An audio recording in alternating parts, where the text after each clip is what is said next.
Welcome back friends. आप सभी का मेरे इस चैनल स्टडी विद अरुण में स्वागत है। पिछले कुछ वीडियो में मैंने फिजिकल साइंस तथा सोशल साइंस के कुछ उप विषयों के लेसन प्लान के बारे में बात की और आज के इस वीडियो में मैं फिर से आपके सामने सोशल साइंस के उप विषय इतिहास के लेसन प्लान संख्या 4 के बारे में बात करूँगा। तो और जो भी फ्रेंड्स मेरे चैनल पे नए हैं अर्थात फर्स्ट टाइम मेरे वीडियो को देख रहे हैं तो आप सबसे पहले मेरे चैनल को सब्सक्राइब कर लें और बेल आइकन को भी प्रेस कर दें ताकि हर वीडियो का नोटिफिकेशन आप तक सबसे पहले पहुंचे और आप मेरे वीडियो को सबसे पहले देख सकें। और यदि आपको मेरी वीडियो अच्छी लगे तो इसे लाइक एवं शेयर भी करें अपने उन सभी दोस्तों को जिससे लेसन बनाने में कोई प्रॉब्लम हो रही हो। तो चलिए बिना समय गंवाए देखते हैं आज का हमारा लेसन प्लान संख्या 4 है। इसमें सबसे पहले आपको विद्यालय का नाम लिखना होता है, उसके बाद छात्राध्यापक का नाम लिखना होता है, फिर वर्ग लिखेंगे, फिर दिनांक लिखेंगे, फिर सब्जेक्ट लिखेंगे यानी विषय, उसके बाद उप विषय, फिर पीरियड लिखेंगे, फिर टाइम लिखेंगे।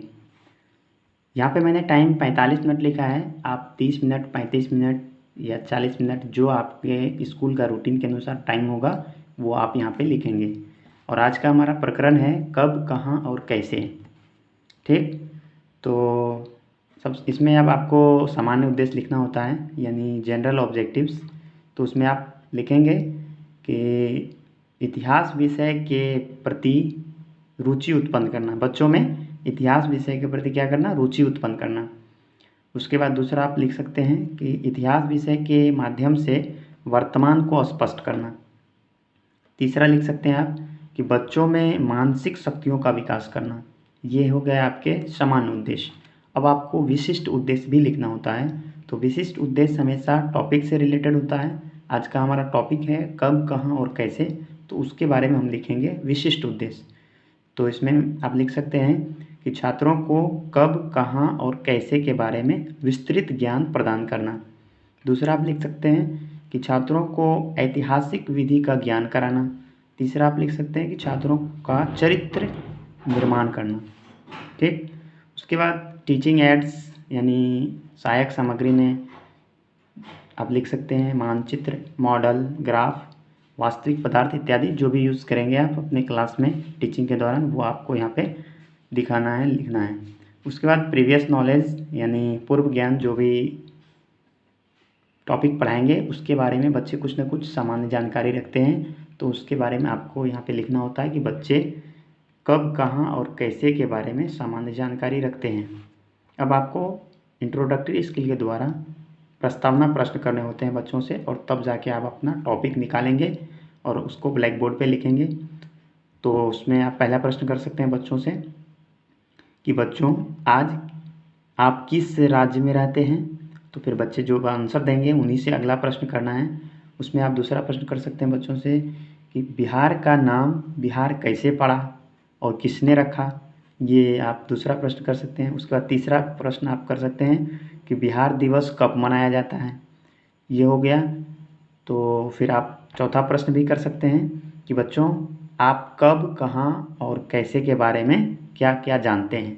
ये आपका समस्यात्मक प्रश्न हो जाएगा, सभी बच्चे इनका जवाब नहीं दे पाएंगे। तो अब आपका उद्देश्य कथन आ गया, यानी जो आप पढ़ाएंगे उसको उद्देश्य कथन में लिखेंगे कि छात्रों आज हम कब, कहाँ और कैसे के बारे में विस्तृत अध्ययन करेंगे।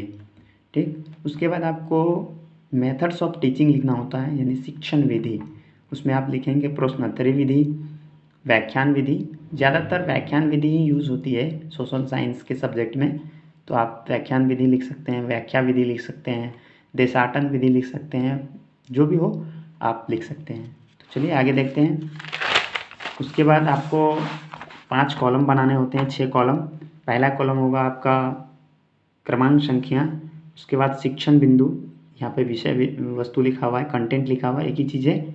उसके बाद आप बनाएंगे छात्राध्यापक क्रिया और छात्र क्रिया, और उसके बाद श्यामपट्ट कार्य।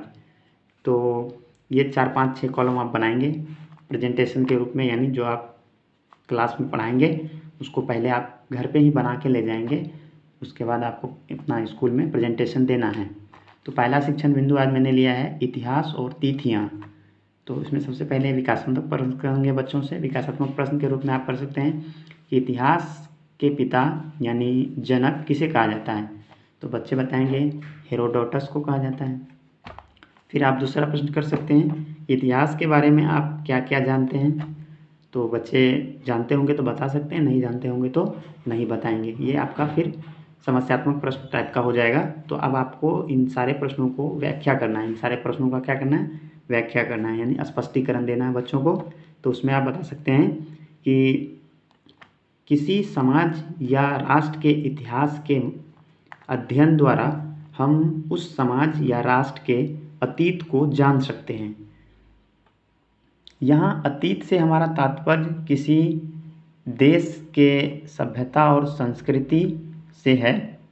अतीत के बारे में हम बहुत कुछ जान सकते हैं, जैसे लोग क्या खाते थे, कैसे कपड़े पहनते थे। इन सारी बातों को आपको स्पष्टीकरण में बताना है बच्चों को।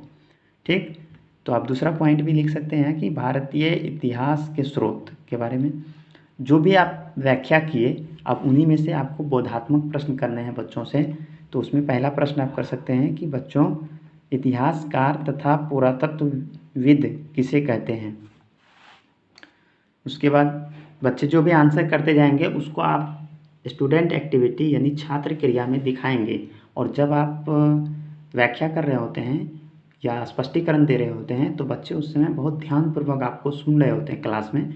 तो आप स्टूडेंट एक्टिविटी में उस समय लिखेंगे कि छात्र ध्यानपूर्वक सुन रहे हैं। ठीक, उसके बाद आपको श्यामपट्ट कार्य भी लिखना होता है। तो श्यामपट्ट कार्य में आप जो टॉपिक पढ़ा रहे हैं उस टॉपिक में जितने भी इम्पोर्टेंट पॉइंट आपको लगे वो आप ब्लैक बोर्ड पर लिखते जाएंगे और बच्चे को कहेंगे वो अपने नोटबुक में नोट करें और बच्चे नोट करते जाएंगे। जैसे मैंने यहाँ दिखाया है महत्वपूर्ण मुख्य बिंदु के रूप में कि इतिहास का जनक हेरोडोटस को कहा जाता है। फिर दूसरा पॉइंट मैंने दिखाया है कि इतिहास को 3 कालखंडों में बांटा गया है। पहला कालखंड था प्राग ऐतिहासिक काल, दूसरा आद्य ऐतिहासिक काल, तीसरा ऐतिहासिक काल। तो इस तरह से आप भी अपने लेसन प्लान में दिखा सकते हैं इम्पोर्टेंट पॉइंट के रूप में। और आप चाहें तो वीडियो को पॉज करके भी आराम से लिख सकते हैं अपने लेसन प्लान में। ठीक, तो चलिए आगे देखते हैं। दूसरा हमारा शिक्षण बिंदु है तीसरा, मानव जाति का इतिहास। मानव जाति के इतिहास के बारे में बताएंगे और बताने से पहले देखेंगे बच्चे कितना जान रहे हैं उसके बारे में। उनसे पहले विकासात्मक प्रश्न करेंगे बच्चों से।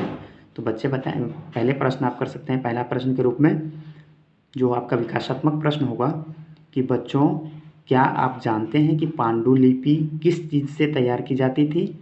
तो बच्चे अगर जानते होंगे तो कुछ बच्चे बता भी सकते हैं, कुछ नहीं भी बता सकते हैं। तो उसमें बच्चे बताएंगे कि भूर्ज नामक पेड़ की छाल से, तार के पत्तों से, इस तरह के चीज़ों से पांडुलिपि तैयार की जाती थी या बनाई जाती थी। ठीक, तो ऐसा नहीं है कि आपके क्लास में सभी बच्चे मंद बुद्धि के होंगे, कुछ ब्रिलियंट भी होते हैं, कुछ तीव्र बुद्धि के होते हैं, तो वो ज़रूर बता सकते हैं। उसके बाद आप दूसरा प्रश्न कर सकते हैं कि अच्छा अब आप ये बताइए कि मानव जाति के इतिहास को हम कैसे जानते हैं। तो ये बच्चे के लिए हो सकता है कि थोड़ा डिफ़िकल्ट क्वेश्चन हो जाए, तो वो मौन हो जाएंगे। अब आप जो भी प्रश्न किए विकासात्मक प्रश्न के रूप में उन सारे प्रश्नों को आप बताएंगे बच्चों को, उसकी व्याख्या करेंगे, उसको स्पष्टीकरण देंगे और उसके स्पष्टीकरण में बताएंगे कि मानव जाति के इतिहास की जानकारी हमें कई स्रोतों से मिलती है। इनमें से एक स्रोत अतीत में लिखी गई पुस्तकें हैं। इनमें राजाओं और आम लोगों के जीवन, धार्मिक विचार एवं मान्यताएं, औषधियों तथा विज्ञान आदि विषयों की जानकारी मिलती है। ये पुस्तकें हाथ से लिखित होने के कारण पांडुलिपि कही जाती है। जो उस समय हाथ से लिखी जाती थी पुस्तकें उसे क्या कहा जाता था, पांडुलिपि कहा जाता था। ठीक, आप यहाँ पे पॉइंट भी दिखा सकते हैं कि पांडुलिपियों का परिचय। ठीक, उसके बाद आप जो व्याख्या किए उन्हीं से फिर बोधात्मक प्रश्न करने हैं बच्चों से। तो उसमें पहला प्रश्न आप कर सकते हैं 1-2 प्रश्न करने हैं, ज़्यादा नहीं, बच्चों से बीच बीच में, ताकि बच्चे पढ़ाने के टाइम जो आप क्लास ले रहे हैं उस समय बच्चे बोर फीलिंग ना हो। और बच्चे कभी कभी क्लास में सोने भी लगते हैं, तो इन सारी चीज़ों से उसे एक्टिव रखना है क्लास में। तो उसके लिए आप बीच बीच में प्रश्न करते जाएंगे तो बच्चे पूरा सेंटर्ड आपके क्लास में केंद्रित होकर पढ़ेंगे। क्लास सेंटर्ड होनी चाहिए, सभी का ध्यान आप पे रहेगा और आपका क्लास इफ़ेक्टिव होगा। तो उसमें आप 1-2 प्रश्न कर सकते हैं बीच में। जो आपका पहला प्रश्न हो सकता है कि जो पुस्तकें हाथ से लिखी जाती थी उस समय, तो उसे क्या कहा जाता था? तो बच्चे बताएंगे उसे पांडुलिपि कही जाती थी। तो इस तरह के आप अपने लेसन प्लान में दिखाएंगे। फिर आया आपका श्यामपट्ट वर्क। श्यामपट्ट कार्य में आप फिर मुख्य बिंदु सबको लिखते जाएंगे। जैसे यहाँ पे मैंने दिखाया है कि आखेटक, यानी आखेटक शब्द का अर्थ क्या है? तो बच्चे बताएंगे आखेटक शब्द का अर्थ शिकार। ठीक है, आखेट मतलब होता है शिकार, आखेटक मतलब होता है शिकारी। ठीक ना। तो आप दूसरा पॉइंट आप लिख सकते हैं कि कृषि का आरंभ कब हुआ? तो बच्चे बता सकते हैं, अगर आप बताए होंगे तो ज़रूर बताएंगे, नहीं तो आप नोट कहेंगे करने के लिए बच्चों को कि बोर्ड से यानी ब्लैक बोर्ड पर आप पॉइंट को लिखते जाएंगे और बच्चे उसे नोट करते जाएंगे अपने कॉपी में, नोटबुक में। तीसरा प्रश्न मैंने तीसरा पॉइंट लिखा है कि सिंधु की सहायक नदियाँ कौन कौन सी थी या कौन कौन सी हैं? तो उसमें झेलम, चेनाब, रावी, सतलज एवं ब्यास, ये सारे सिंधु की सहायक नदियाँ हैं। और गंगा की सहायक नदियाँ क्या क्या हैं? तो गंगा की सहायक नदियाँ कौन कौन हैं? उसमें से यमुना और सोन, ये 2 नदियाँ गंगा की सहायक नदियाँ हैं, बाकी ये सभी सिंधु की सहायक नदियाँ हैं। इसको बहुत ध्यान से देखना है और बच्चे को बताना है। अब बच्चे को एक पॉइंट और भी बताना है कि इंडिया शब्द का अर्थ क्या होता है। जैसे मैंने यहाँ दिखाया कि इंडिया शब्द इंडस से निकला है, जिसे संस्कृत में सिंधु कहा जाता था या कहा जाता है ना। इस तरह से आप अपने लेसन प्लान में दिखाएंगे तो निश्चित तौर पे आपका लेसन प्लान बहुत ही अट्रैक्टिव होगा। ठीक, आगे चलिए देखते हैं। अब आपको पुनरावृत्ति प्रश्न करने होते हैं, तो पुनरावृत्ति प्रश्न के रूप में आप 2-3 प्रश्न करेंगे बच्चों से, जो आपने पढ़ाया उसी के बारे में पूछना है उसी से, कि सिंधु नदी की सहायक नदियाँ कौन कौन हैं। फिर दूसरा प्रश्न आप कर सकते हैं कि गंगा नदी की सहायक नदियाँ कौन कौन हैं। फिर तीसरा प्रश्न आप कर सकते हैं कि आखेटक शब्द का क्या अर्थ होता है। ये आपके 2-3 प्रश्न हो गए पुनरावृत्ति प्रश्न के रूप में। अब आप सभी बच्चे, अब होमवर्क के रूप में भी देना है आपको कुछ प्रश्न, तो उसमें आप दे सकते हैं कि सभी बच्चे कब, क्या और कैसे पढ़कर आएंगे, पुनः पढ़कर आएंगे जो आज आपने पढ़ाया है, उसको बोलेंगे कि अच्छी तरह से आप लोगों को फिर से पढ़ के आना है। और दूसरा प्रश्न आप दे सकते हैं कि पांडुलिपियों को कैसे तैयार किया जाता था। तीसरा दे सकते हैं इंडिया शब्द का क्या अर्थ है। तो इन सारी चीज़ों को आप अपने लेसन प्लान में दिखाएंगे और इससे आपका लेसन प्लान बहुत ही अट्रैक्टिव होगा। ठीक है, तो आगे हमारा लेसन प्लान जो भी होगा, हिस्ट्री का हो या सिविक्स का हो, मैं लेकर ज़रूर आऊँगा।